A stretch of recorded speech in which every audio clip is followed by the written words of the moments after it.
Hey YouTube, what's going on? I'm super excited about this video because we are going to be talking about the 3 mistakes that we make sometimes when it comes to purchasing hair care products. And the whole point of life, honestly, is that we make mistakes and we're supposed to learn from them. So I'm going to be sharing some mistakes that I've seen people make and also mistakes that I've made as well in the past when it came to buying hair care products. So stay tuned. Alright, number 1, a lot of times we tend to focus on marketing ingredients versus functional ingredients, okay? And I talk a lot about this in my book, The Curly Girl's Guide to Hair Care Ingredients, but marketing ingredients are those ingredients that are typically on the front of the bottle and they're designed to capture your attention, which is fine because marketing works. However, if you are part of Curly Chemistry and you guys subscribe to my channel, I want to educate you guys and teach you guys how to purchase products that will be more beneficial for your hair, functional, versus the marketing, okay? Because marketing are just foo-foo ingredients. Sometimes they're in there at just a drop, sometimes they are in there at applications amounts, but more than likely they're in there at very small amounts, and you want to focus on functional ingredients like things like glycerin, cetyl alcohol, stearyl alcohol, bihydramonium chloride, bihydramonium sulfate. All of these things are actually in the formula at efficacious amounts to actually perform and do the job, okay? So focus more so on functional versus marketing. Alright, number 2, the second mistake I'll say is that sometimes we don't really know what we need. You know, do we need moisture?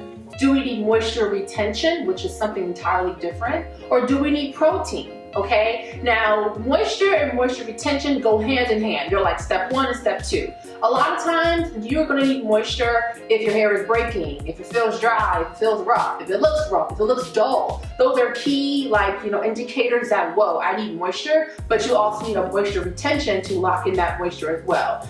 You'll need protein if your hair feels very weak and mushy, and if it's wet, it kind of sticks to each other a little bit too much, then definitely you need protein. So figuring out what your hair needs is going to help you in the long run to make sure you are purchasing the correct products. I almost want to say 70% of the time, it's moisture that you need. A lot of times it's protein if you are relaxed or if you regularly get chemical services or color services, or if you have moisture overload, aka hyperfatigue, then more than likely you will need a protein-like product. The next mistake that we make sometimes with these hair care products is really not knowing how to use them.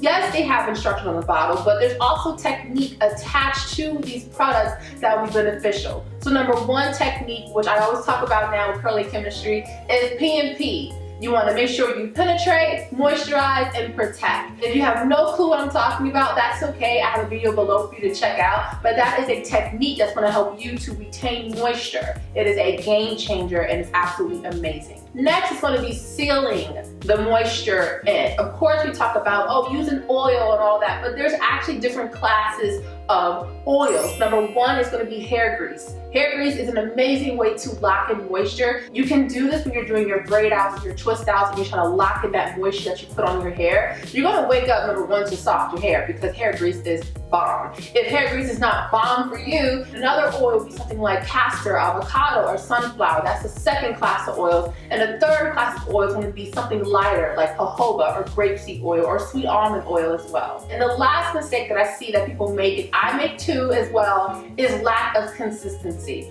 We can have these amazing products, but if we're not being consistent with our wash days, consistent with moisturizing our hair, we're not going to see the results that we desire. So for me, I've learned that I have to moisturize my hair, if not every day, once every 2 days. If I go 2 days without moisturizing my hair, that's when the dryness is going to come, the breakage, the tangles, all of that is going to come into play. So consistency and developing that routine, that daily, weekly, monthly routine is going to help to take your hair to the next level. I guarantee it.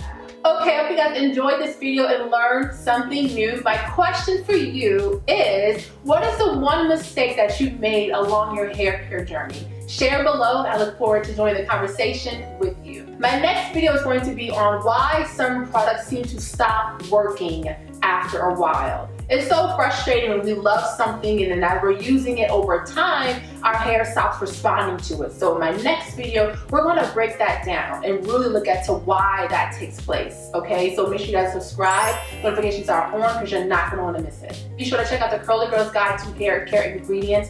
I mentioned earlier how I break down marketing versus functional ingredients, so you'll find all of that good stuff in the guide. I'll have the link below for you to check out. And if you're interested in starting a hair care line, I'll have a link below for you to work with me one-on-one. All right, guys, I love you guys so much, and I'll see you guys soon. Bye.